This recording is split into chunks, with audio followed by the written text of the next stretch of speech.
Olá e bem-vindos a mais um episódio do Cartoon Horror Show. Hoje, com Alice, que vocês estão conhecendo, vamos contar 4 histórias assustadoras do Facebook. Cuidado com quem conversa no Facebook. Pode ser que pessoas mal intencionadas peçam informações privadas para cometer crimes. É isso que vamos descobrir nessas 4 histórias assustadoras que também podem acontecer com você. Então, sente-se confortavelmente, apague as luzes e verifique se as portas estão bem trancadas. E vamos começar!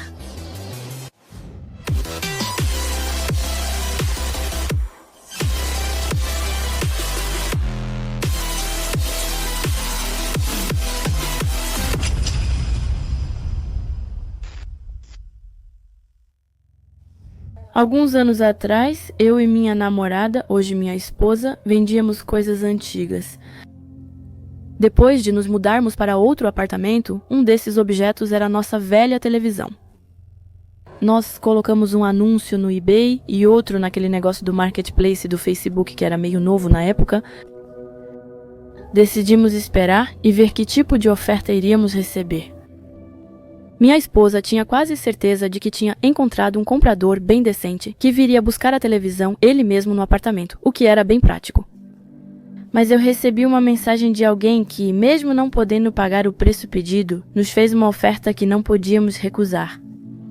Era um senhor de idade que parecia viver sozinho com seu cachorro e cuja televisão tinha quebrado recentemente, e ele não podia comprar uma nova. Ele disse que poderia pagar cerca de 70% do preço que estávamos pedindo e que nos reembolsaria o restante em serviços de encanamento, caso algum dia precisássemos. Acabei tendo uma longa e emocionante conversa com esse cara. Ele me lembrava um tio velho meu e eu gostei dele imediatamente. Ele tinha acabado de passar por momentos difíceis e não era culpa dele. Se alguém merecia um pouco de gentileza, esse alguém era ele. Depois de uma breve conversa com minha esposa, decidimos levar a televisão diretamente para a casa dele, de graça. Mas sabíamos que ele não aceitaria nossa caridade de imediato. Ou pelo menos pouca chance disso acontecer, já que ele era tão gentil. Depois de insistirmos, ele aceitou. Ele pediu educadamente que esperássemos 3 semanas para deixá-la em sua casa, pois precisava de tempo para juntar o dinheiro. Mas, por si só, isso não era um problema para nós. Ficamos felizes em ajudá-lo. Registramos o endereço dele e demais informações, prometendo manter contato nas próximas semanas. Os dias se passaram e minha companheira e eu decidimos levar a televisão para a casa dele em um sábado de manhã. Antes de sair, ligamos para o homem para avisar que estávamos chegando, mas ele não atendeu. Tentamos 1, 2, 3 vezes, mas ele ainda não atende. Pode parecer egoísta, mas a televisão já estava embalada e ocupava espaço na nossa casa. Então, mesmo que ele não nos desse nenhum retorno, decidimos ir assim mesmo e talvez deixar a televisão com algum vizinho dele. De certo modo, isso nos beneficiava. Ele foi tão gentil que minha esposa e eu quisemos dar a televisão para ele. Não teríamos que passar por todo o constrangimento potencial de recusar o dinheiro. De qualquer forma, voltamos ao endereço desse homem, mantendo a televisão no carro. Eu saio, subo a minha entrada e bato na porta. Ninguém responde. Me inclino para trás e olho pela janela do quarto dela. Sabe, para ver se tem luzes acesas ou algo assim.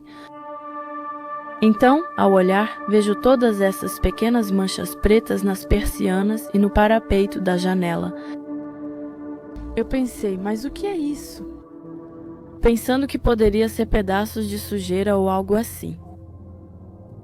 Então, um dos pedacinhos começou a se mexer de uma forma muito rápida e repentina. O que os insetos fazem?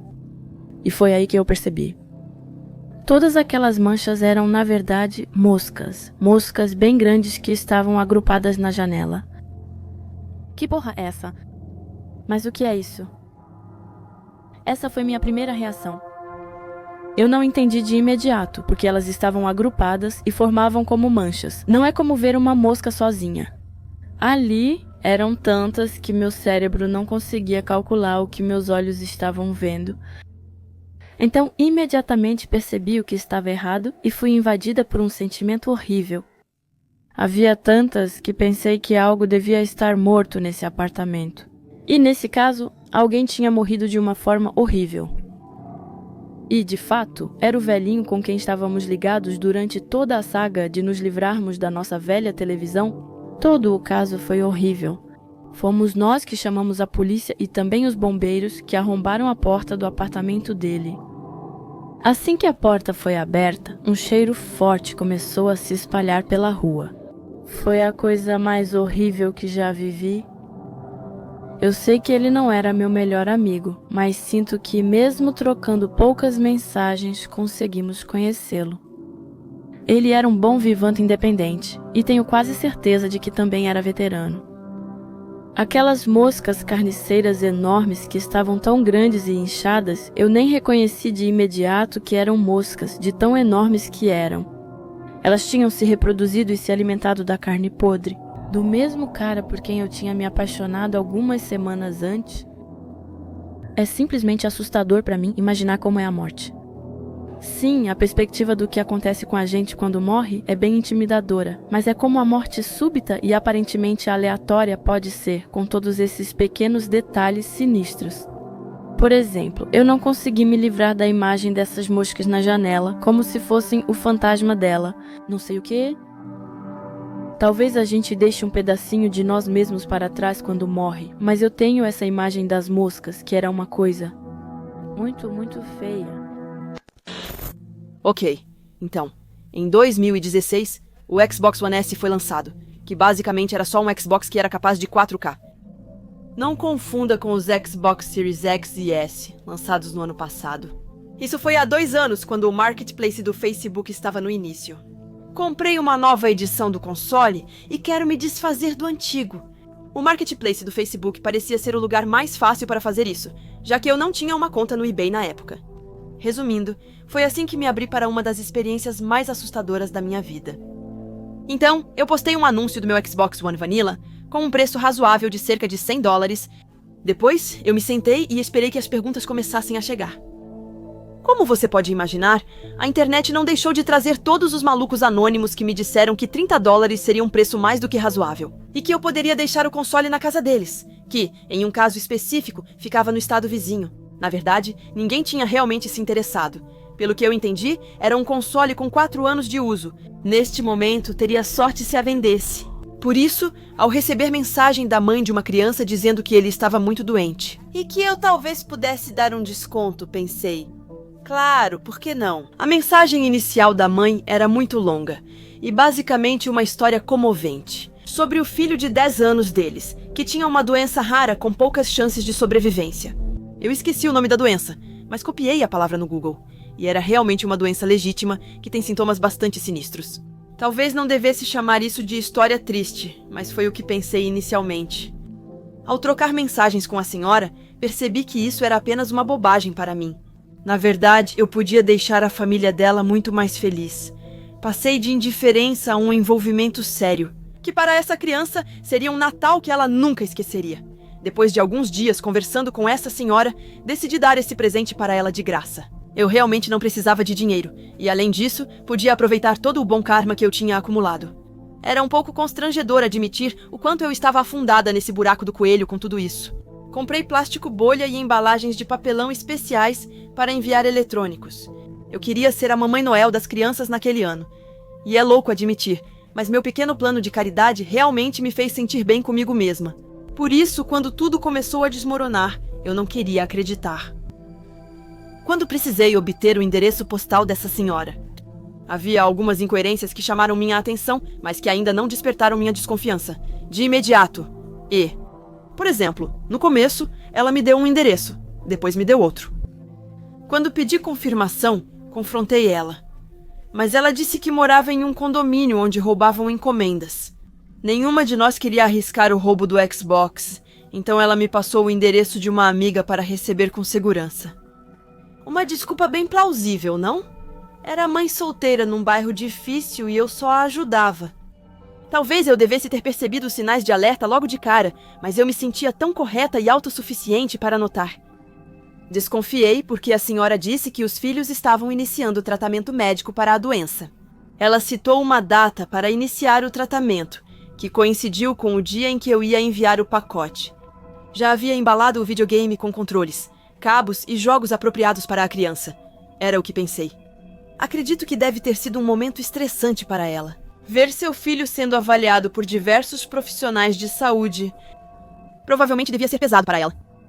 Enviar uma carta para o cônsul naquele dia poderia animá-la. Tentei manter a surpresa, mas nunca fui muito boa nisso. E além disso, eu queria me alegrar um pouco com a minha própria generosidade. Então enviei uma mensagem para a mãe solteira no Facebook. Olá, vou enviar o pacote hoje. Só queria ter certeza de que tenho o endereço certo. Ela me respondeu: Meu Deus, você acabou de iluminar o meu dia. Você é realmente um amor. Eu respondi: Sem problemas, espero que chegue até você sem problemas. O timing é incrível, porque Franklin começa a terapia no mês que vem. No mês seguinte, voltei à conversa para encontrar a mensagem onde ela dizia que era no dia 25 do mês. No mesmo dia, trocamos mensagens de texto. Obviamente, estou bastante confusa e ainda não tenho grandes suspeitas. Então, eu digo para ela: eu pensei que ele começava a terapia hoje. Ela me explica: Não, é no mês que vem. Como se ela não tivesse me falado do dia 25.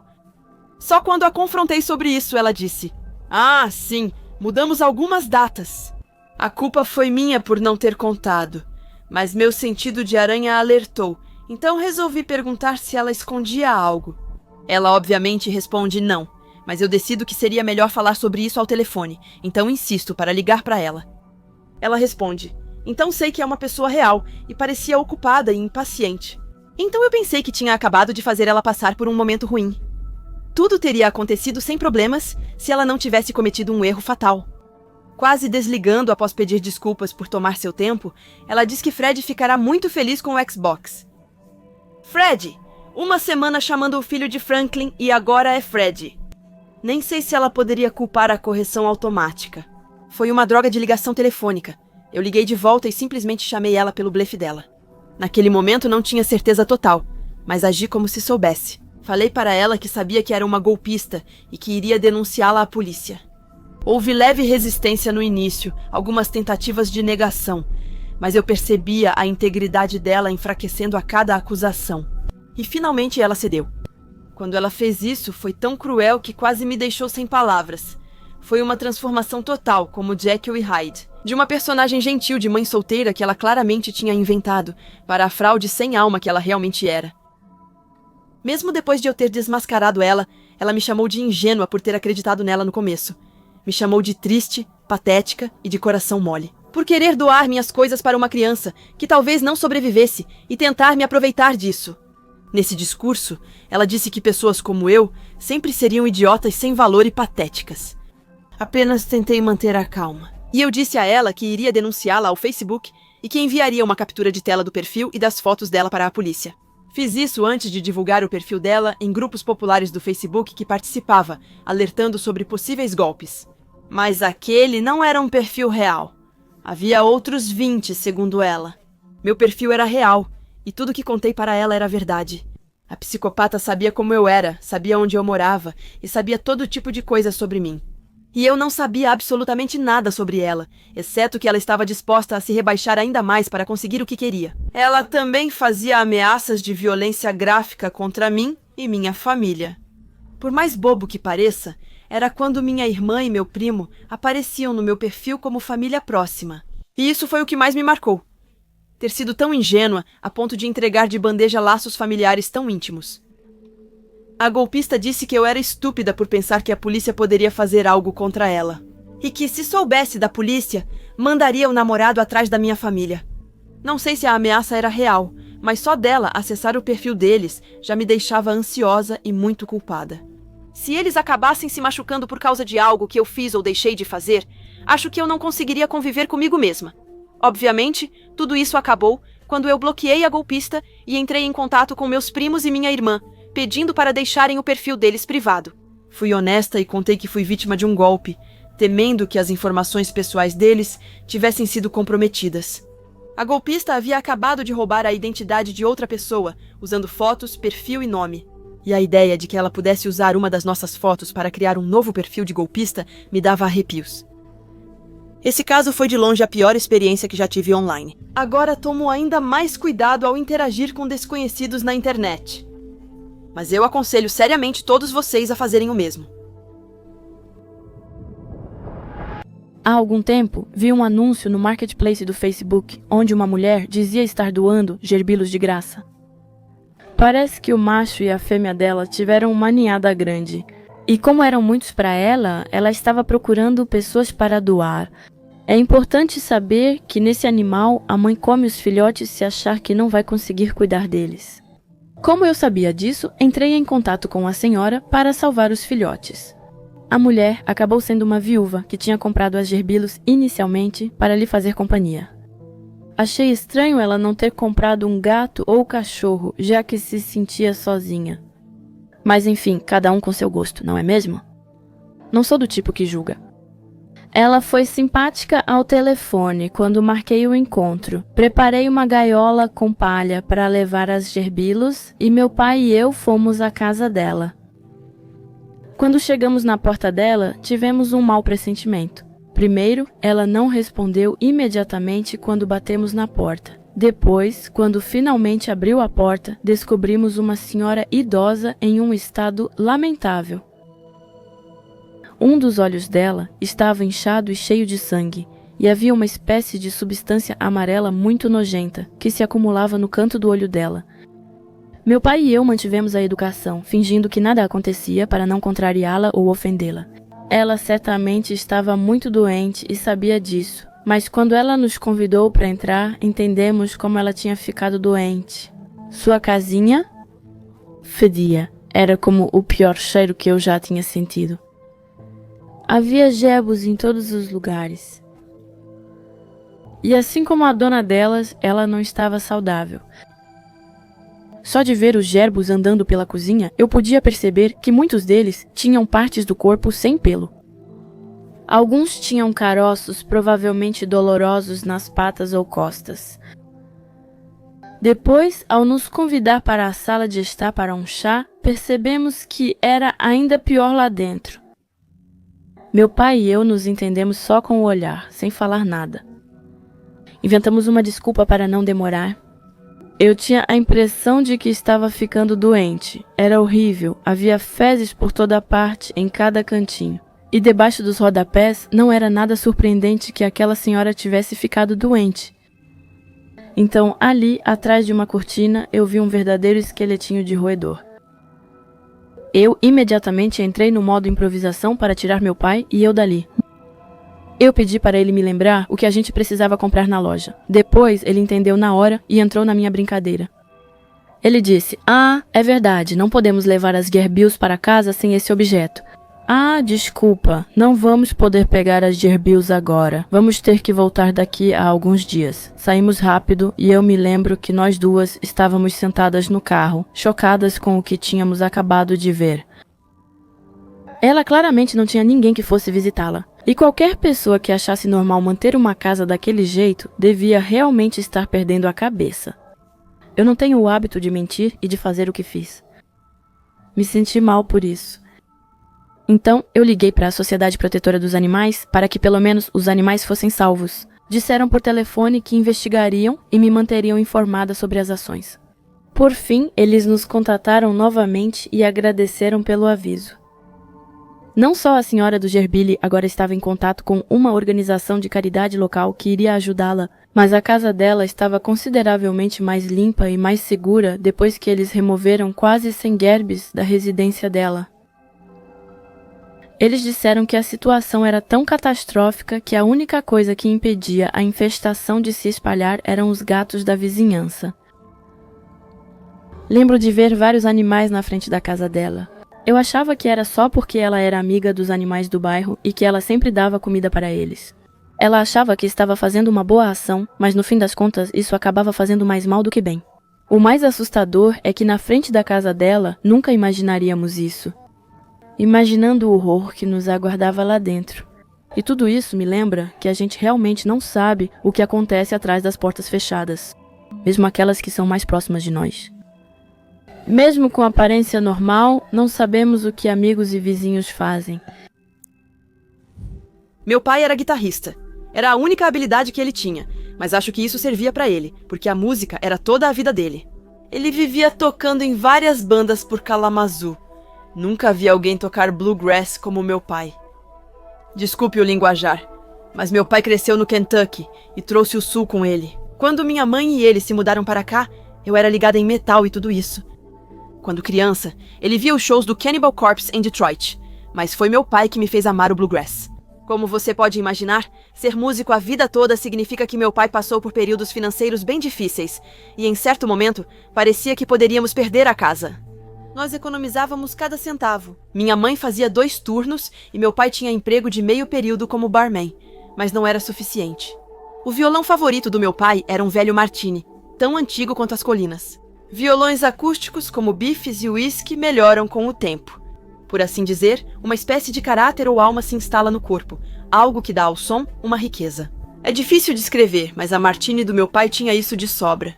Nunca se ouviu uma guitarra soar tão suave quanto a velha Martini, e ele adorava isso. Mas nada tinha um preço tão bom quanto aquela guitarra. Mesmo que isso partisse seu coração, ele precisava vender a guitarra ou arriscar a segurança da família. Então meu pai, sendo meu pai, ele vendeu a Martini Cassino por $5.000. Depois disso, as coisas começaram a melhorar. Conseguimos manter a casa, papai voltou a fazer shows, mamãe foi promovida no trabalho. Levou 2 anos até a gente se reerguer, mas conseguimos. Foi nessa época que o papai começou a ter dores de cabeça, que a gente achou que era por causa do estresse. Ele se esforçava para pôr comida na mesa, então não surpreendia que sentisse os efeitos disso. Depois, as dores de cabeça pioraram tanto que ele finalmente aceitou ir ao médico. Então, no momento em que menos precisávamos, no momento em que as coisas estavam melhorando, para a família Boone, foi diagnosticado um tumor cerebral, um tumor agressivo. Além disso, o médico deu a ela 2 meses para colocar seus assuntos em ordem, e depois que ela morreu, senti muita falta dela. Comecei a insistir com minha mãe para saber quem comprou sua velha Martini. Sentia que recuperar o violão traria um pouco do meu pai de volta. Para minha decepção, minha mãe não sabia para quem ele tinha vendido. Já fazia anos, e não era como se o papai guardasse muitos registros. Foi horrível, mas no fim eu me resignei a nunca mais vê-lo. Acredito que isso era parte do meu luto. Anos depois, moro em Detroit tentando iniciar minha carreira musical. Eu e alguns amigos saímos para beber, tropeçando para fora de um barzinho, quando encontramos uma mulher que dizia ser vidente. Ao ouvir, achei que era só uma velha garçonete inventando aquilo. Jeito criativo de conseguir que paguem bebidas, fazendo cócegas na palma da mão e dizendo que ficará rico. Mas essa senhora não era vigarista. Parecia realmente acreditar que podia nos ler, como disse. Ela disse ao meu amigo que ele magoaria muitos e nunca se perdoaria por isso. Fizemos apenas uma piada sobre tudo isso. Esse cara era um covarde. Nunca seria violento. Para seguir a brincadeira, pedi que ela me lesse no lugar dele. Ela me observa de cima a baixo, analisando a raiz do meu cabelo por um instante, e diz: "O que você procura está no seu bolso. As únicas coisas que eu tinha comigo eram minhas chaves, meu celular e um maço de cigarros. Só isso. A única coisa que eu procurava deles era um isqueiro, e eu não tinha um no bolso." Na manhã seguinte, eu estava com uma ressaca tão terrível que poderia ter matado uma criança pequena. Fiquei 1 hora deitada na cama, rolando as redes no celular e vendo fotos da noite passada, tentando não vomitar. Então, enquanto eu rolava, vi a aba do Facebook Marketplace e pensei: vou dar uma olhada. Depois, quando começo a navegar pelos instrumentos musicais à venda, não leva nem 1 minuto para eu encontrar algo que quase me faz sair da cama. Um homem vendia uma guitarra igual à antiga favorita do meu pai, mesma marca e modelo. Deitada, observava as fotos e os detalhes que diziam: "Eu sou a guitarra do seu pai." Quando vi o estojo, juro, minha cabeça girou. Mesmo assim, ele vendia por um preço acima do que eu podia pagar. Logo o convenci a fazer um plano de pagamento comigo, pois ela tinha grande valor sentimental. Ao recuperá-lo, parecia que o fantasma do papai surgia no cômodo. Minha mãe chorou quando toquei uma das músicas dela na velha Martini pela primeira vez. Mas o que há de assustador nisso? Provavelmente você está se perguntando. Toda essa história de vidente não passa de uma pura coincidência. E além disso, ela não tinha motivo, de qualquer forma, já que seu amigo não acabou sendo um serial killer. Não? Bem, sim e não. Mas é essa parte que faz com que as previsões daquela velha maluca pareçam tão horrivelmente proféticas. Assim que reencontro meu violão, meu amigo de bebedeira sofre um pequeno acidente no trabalho. Nada grave, mas ele precisou de analgésicos para voltar ao trabalho antes do fim da compensação. Ele nunca mais foi o mesmo depois do acidente. Nos 6 ou 7 meses seguintes, ele perdeu peso, faltou ao trabalho sem aviso e sumiu nos fins de semana. Dinheiro sumiu de suas contas e da esposa, depois joias e eletrônicos também desapareceram. Nós deveríamos ter percebido o que estava acontecendo, mas ao mesmo tempo, eu nunca teria imaginado que esse cara tinha esse tipo de personalidade. Só percebemos o vício dele em álcool quando sua esposa o flagrou. Nos anos seguintes, meu amigo realizou a profecia da mulher louca, magoando e afastando quase todas as pessoas importantes da vida dele. Deixei ele ficar no meu sofá por alguns dias, após a esposa finalmente expulsá-lo por esvaziar a poupança. Depois que ele me roubou, precisei mandá-lo embora como todos. A última vez que soube dele, ele morava com a nova namorada Junkie, em Chicago. Alguns meses depois, a ex-mulher dele me disse que havia um mandado de prisão contra ele. O policial afirmou que a namorada teve overdose e ele a deixou na porta do hospital. Ela estava morta bem ali, na calçada, quando aquela maluca me disse que o que eu procurava estava no meu bolso. Ela nunca saberia do violão Martini do meu pai, nem preveria que eu a encontraria pelo Facebook. Ela se enganou um pouco sobre meus bolsos naquela noite, mas também tinha razão. Ela estava totalmente certa sobre meu amigo. Acho que ela estava errada, pois nunca vi ele machucar alguém de propósito. Ele era só um cara legal. Eu estava tão focada na violência física que não notei que ele seguia exatamente as previsões dela. Eu não acreditava no paranormal, nem em médiums, fantasmas ou religiões. Naquela noite bebemos, e uma senhora idosa e maluca previu nosso futuro. Acreditei ou não, suas previsões se realizaram.